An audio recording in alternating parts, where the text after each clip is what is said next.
5, 4, 3, 2, 1. The future is now. What's up everyone, TechLord here. And welcome back to the channel. We just got back from Las Vegas. CES 2026 did not disappoint. Every year we walk the floors of the convention center, wading through a sea of vaporware, half-baked concepts, all in search of the real deal. The tech that isn't just a cool idea, but a genuinely game-changing product that you can feel, touch, and see making a real impact. It's a huge show, thousands of booths, but after countless miles walked and dozens of demos, we've narrowed it down. This year, the theme felt tangible. AI is moving from the cloud directly into our devices, robotics becoming more collaborative and less industrial, and displays that literally reshape our living spaces. It's that exciting convergence of software and hardware that really gets me hyped. So today, we're cutting through all the noise. I'm bringing you my list of the top 5 gadgets from CES 2026 that aren't just impressive. They're the ones you'll actually want to own. Let's get into it. Alright, kicking things off with something that feels straight out of science fiction, a product that genuinely blurs the line between today's smart home and the automated world of tomorrow. I'm talking about the much anticipated, and frankly, revolutionary Tesla Home Bot. Now, let's be honest, we've all seen robot vacuums for years. They bump into furniture, get tangled in cables, and sometimes seem to create more work than they save. What Tesla unveiled on the showroom floor isn't just an iteration on that theme. It's a complete paradigm shift. This is on a completely different level. This isn't just a vacuum, it's a comprehensive home maintenance and assistance platform. Think of it less as a cleaning gadget and more as a domestic co-pilot designed to handle a whole suite of chores that go far beyond just sucking up dust. The live demos were seriously impressive, running continuously throughout the event and drawing massive crowds. The magic, as you might expect from Tesla, is the AI integration.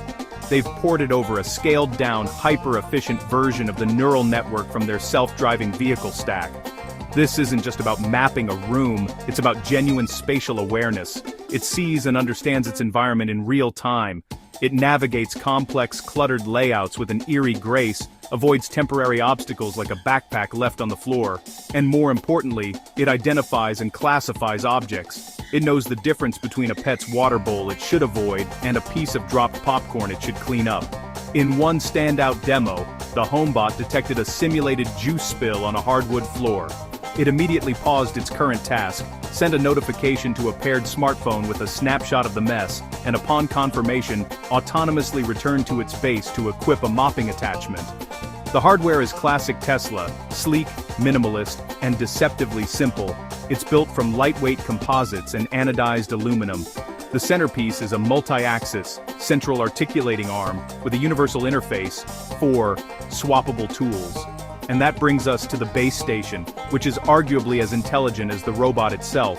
This isn't just a charging port. The base is a full-service depot that handles automated tool swaps, refills the mopping reservoir with clean water, empties the internal dustbin into a larger container, and even runs a self-cleaning cycle on the mop heads. It's a closed-loop system designed for weeks of autonomy. For mobility, it uses a novel Wheels Plus OmniLeg system. On hard surfaces it glides on high-speed near-silent wheels. But when it approaches a rug or a threshold, small articulated legs deploy to lift the chassis, allowing it to step over obstacles and transition seamlessly onto carpets without losing traction or speed. The whole operation is surprisingly quiet, but the vision here extends far beyond mere convenience. Tesla heavily emphasized the accessibility and safety applications. Imagine it helping an elderly person by picking up a dropped pill or retrieving an item from a high shelf. Its object recognition and gentle grasping arm make it a powerful tool for those with mobility challenges, offering a new level of real independence. Now for the big questions, price and availability. Tesla representatives were tight-lipped, but the consensus on the floor points to a target price around $3,000, with a projected launch in late 2026. Of course, there are limitations. It can't climb stairs, and its effectiveness will depend on the continued evolution of its AI. But as a statement of intent, it's one of the most exciting things we've seen all year. This isn't just about a clean floor, it's about reclaiming time, ensuring safety, and providing genuine assistance. It's a glimpse into a future where our homes actively take care of us. Next up, let's talk displays. Not the kind on a wall, but the kind you wear. For decades, we've been promised a future where our digital and physical worlds merge seamlessly, a future where information isn't confined to a glowing rectangle in our pocket or on our desk, but is woven into the very fabric of our reality. This is the promise of augmented reality, a promise that has, until now, felt perpetually just over the horizon. The journey here has been littered with noble failures. AR glasses have long promised a lot, but the reality was a series of painful compromises. They were bulky, front-heavy contraptions that screamed tech prototype. The battery life was often measured in minutes, not hours. The field of view, or FOV, was like looking at the world through a tiny digital keyhole. And let's be honest, they looked weird, socially awkward. They were a solution in search of a problem, a fascinating glimpse of the future that no one actually wanted to wear in the present. But at CES this year, I saw something that changed my mind. Sony might have finally cracked the code with their new AR Smart Glass X. As soon as I saw them, my first thought was, this is it. This is the form factor we've been waiting for. They look normal. That's the highest compliment I can give them. They're lightweight, genuinely comfortable for extended periods, and most importantly, they are coffee shop wearable. You don't feel self-conscious. The weight is balanced, so there's no pressure on the bridge of your nose. Sony offers multiple nose pad sizes and adjustable arms, a crucial detail for ensuring a good fit and proper alignment for the display. They finally feel less like a gadget and more like a personalized accessory. The magic is in the display technology. Sony has developed a new micro OLED projection system paired with advanced waveguide lenses. This isn't just a tiny screen floating in your vision, it projects a bright, crisp, and incredibly vibrant image directly onto your retina. The result is razor-sharp text that's genuinely readable without eye strain, and rich, saturated colors that make images and videos pop, and that image fills your view. The field of view is, without exaggeration, the widest I've seen in any consumer-grade AR device. We're talking a 70-degree diagonal FOV, which is a massive leap. It moves beyond that restrictive digital window feeling and becomes a true canvas, creating a sense of presence that is genuinely immersive. The virtual elements feel anchored in the world around you, not just stuck in a box in front of your face. This is where the use cases explode. Productivity becomes real and practical. I was able to pin multiple virtual monitors in the space around me, my email floating to the left, a web browser in the center, and my Slack feed on the right. It's a portable, private, multi-monitor setup you can take anywhere. Imagine working on a sensitive document on a train, on a screen only you can see. For travelers, this is a game changer. You can have a massive cinema-sized screen for movies on a cramped airplane, without carrying anything more than a pair of glasses. Entertainment also shines. You can create private theater screens anywhere, or layer contextual information over your world. For gaming, the potential is immense. Imagine playing a racing game where your speedometer and map are holographic elements projected over your view, or getting real-time stats and player info overlaid while watching a live sports game. It's about enhancing your primary activity, not distracting from it. So, how does it all work? Sony made a smart trade-off. Instead of cramming heavy processors and batteries into the glasses themselves, they offloaded that to a pocketable compute puck. This small, tethered device handles all the heavy lifting for power and processing. In my testing, it delivered around 4 hours of heavy, continuous use, and crucially, with no perceptible lag between my head movements and the display update. The puck connects via a standard USB-C display port, making it compatible with a huge range of devices right out of the box: laptops, many Android phones, and even gaming consoles like the Steam Deck. Of course, it's not perfect. The biggest pro is that incredible, immersive display combined with a comfortable form factor. But the con is that it's still tethered. That wire, while thin and light, is a constant reminder that we're not quite in that seamless sci-fi future yet. The price is also a consideration, expected to be in the premium electronics category. And like any new platform, its ultimate success will depend on a robust app ecosystem, which is still in its infancy. But for the first time, AR feels polished. It feels complete. It has a clear and undeniable value proposition for both work and play. This isn't just another incremental update. This feels different. It feels like the beginning of a major shift in personal computing, moving from screens we look at to a world we look through. Every year we see gigantic TVs, 100, 120, 150 inches. Impressive, but still big black rectangles. Samsung's modular OLED display system took a different path, and it's stunning. Seamless square panels with virtually no borders connect magnetically for power and data. Start small, expand over time, fill a wall, make art ribbons, even wrap corners. One demo, a wall that looks like concrete at dawn, then a serene garden, then a massive 8K theater. It turns the display from an object in a room into the room itself. Retail, museums, offices, dynamic shapes and collaborative canvases. You get perfect blacks and smart processing that scales to any aspect ratio. Scalability makes it an investment you can grow. It's the most forward-thinking display at the show.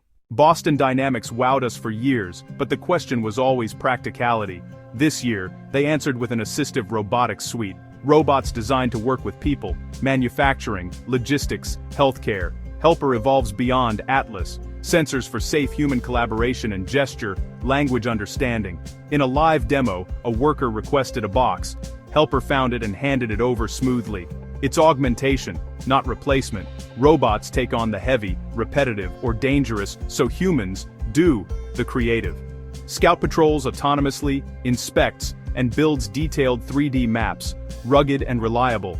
A visual software platform lets teams define tasks, no-go zones, and workflows easily.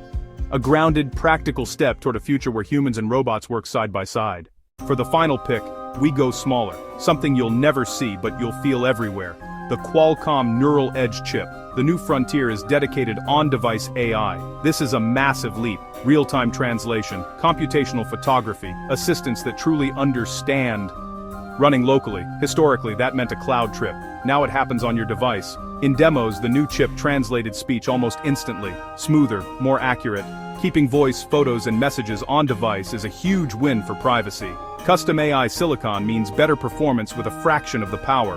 All-day features.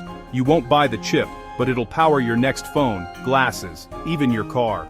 Foundational tech with an impact that will be immense. So there you have it, my top 5 from CES 2026. And what a show it was. After walking miles of convention floor, what stands out isn't just the individual gadgets, but the powerful interconnected story they tell about where we're headed. We saw everything from the HomeBot, a true domestic assistant that promises to manage our homes, to the Aura AR glasses, which are finally delivering on the dream of seamless, stylish, augmented reality. And underpinning it all is the invisible yet essential silicon, the new generation of on-device AI chips that will power these intelligent experiences. What's truly exciting this year is that none of it feels like a distant sci-fi dream. These are tangible products with clear, practical use cases. The prototypes are polished, the demos are convincing, and the roadmaps are clear.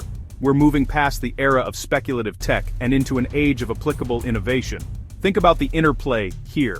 The HomeBot could redefine our living spaces by taking over domestic chores, while the modular OLEDs can literally reshape those same spaces, turning a wall into a window to another world or a dynamic piece of art.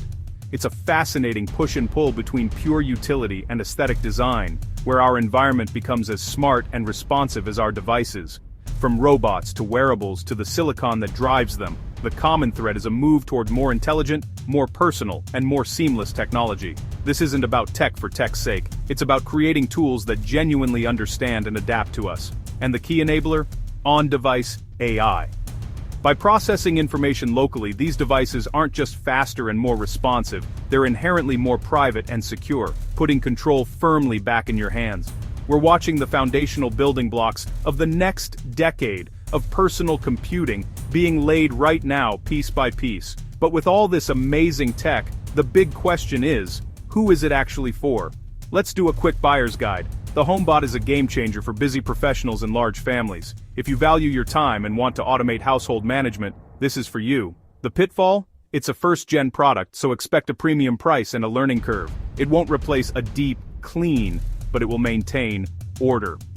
The Aura AR glasses are perfect for early adopters, creative professionals, and frequent travelers. Imagine architects visualizing models on site or tourists getting real-time translations. The main consideration is battery life and the still-developing app ecosystem. They're stylish, but you're betting on the platform's future growth. Modular OLEDs are for the design-conscious homeowner and high-end commercial spaces. If you want a truly bespoke display that blends art and technology, this is it. The pitfall is cost and installation complexity. This isn't a DIY project, it's a custom integration. The assistive bipedal robot is squarely aimed at enterprise and industrial clients, logistics, manufacturing, and healthcare. It's for businesses looking to augment their workforce and improve safety and efficiency. For individuals, it's not a consumer product, but its development will have a huge downstream impact on our lives. Now, I got a ton of questions on the show floor, so let's tackle a few common ones in a rapid-fire Q&A. First, how do these home robots handle privacy? It's a huge concern. The trend is on-device processing. The HomeBot, for example, does most of its mapping and object recognition locally. Data sent to the cloud is anonymized and encrypted, but it's crucial to read the privacy policy of any smart device you bring into your home. Next, are AR glasses finally comfortable enough for all-day wear? We're getting very close. The Aura glasses weigh just a bit more than standard frames. The key has been distributing the weight and managing heat. While you might not wear them for 8 hours straight just yet, wearing them for a few hours for specific tasks is absolutely feasible, and a big one. Does on-device AI mean my phone's battery will drain in an hour? Not at all. In fact, it's the opposite. These new neural chips are incredibly power efficient. By avoiding the constant need to send data to and from the cloud, they actually save significant battery life, especially for AI-intensive tasks like live translation or image processing. So, that's my comprehensive look at the best of CES. But this is a conversation, not a lecture. Now it's your turn. What were the coolest things you saw from the show? Whether in my list or not, what are you most excited about? Is it the promise of a fully automated home, the dawn of practical AR, or something else entirely? Which of these technologies do you see yourself actually using in the next 5 years? Let me know your thoughts in the comments below. I read every single one. And, if you enjoyed this deep dive, be sure to subscribe and hit that bell so you don't miss what's coming next. We'll be taking a closer look at the explosion of AI-powered creativity tools and how they're changing the game for artists and designers. Thanks for watching. I'll catch you in the next one.